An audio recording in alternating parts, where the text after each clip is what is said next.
Clan Gael are delighted to be celebrating our centenary in 2022, and we have a series of events to mark this historic year for the club. The last 100 years has brought great successes to our club, but the club would not be standing and surviving today if it wasn't for the generations of volunteers that contributed to club life time and time again. The events that we have planned to celebrate our centenary will only happen because of dedicated volunteers giving of their time and expertise to deliver for the betterment of others. So my role in Clan Gael is volunteer and coaching development officer basically.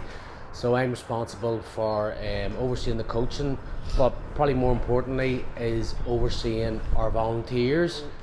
Recently there we launched our club development plan, and a big part of that is looking at volunteers.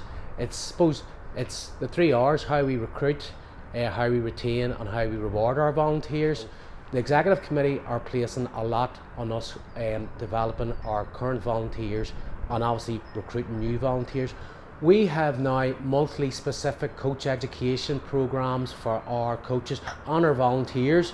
We use, obviously through the Ulster Council, the Armagh County Board, there's many online volunteer opportunities. We bring people down onto the pitch. Should that be making sure that they have the right training to be able to do their job successfully, and it's something that we want to continue over the coming years.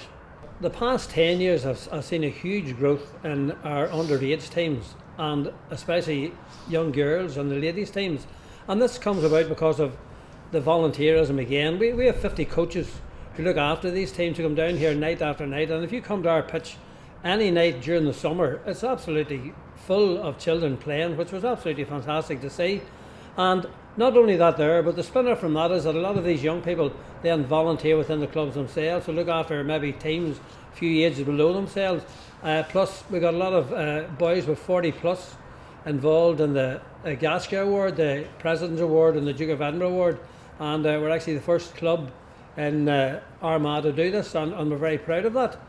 The huge benefits of that is that these young players then volunteer within the club themselves, the jobs that need to be done, and these are the ones that do it: help around the coffee shop, maybe tidy up around the club, help the steward at matches, sell tickets, and also to use their expertise, their educational expertise, which maybe some of the older members mightn't be too familiar with, on social media and other aspects, to help the club promote themselves within the community.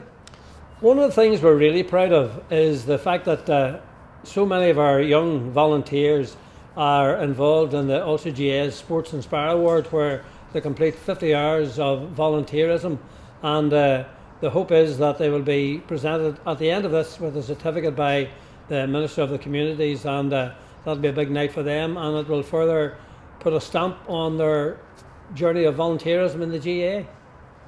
We do hold thank you nights for our volunteers. We offer their own personal training. Some of our volunteers from a coaching aspect will want to go on to level 1, level 2, and even progress their own training. So we actually set aside, we have a budget that we can use to actually train our volunteers. So we did the Duke of Edinburgh last year, where we had numerous young people who gained qualifications and enhanced their CV, which they can use in later life when they're applying for jobs, etc. Our volunteers had 1 role, 2 roles, which became 4, 5, 6, 7, and with burnout we've lost volunteers because they literally had too many roles. So even in the coaching aspect, what we're doing, if you're coaching an under 8.5 girls team, we're trying to have succession planning to allow you to move on perhaps to older age groups where there are new people coming in. We're trying to set up buddy systems where new people learn how to coach, learn skills around the infrastructure, maintenance, club development. So it's about pairing up people, and we've set up working groups, volunteer working groups, that have a clear plan of what they're trying to do.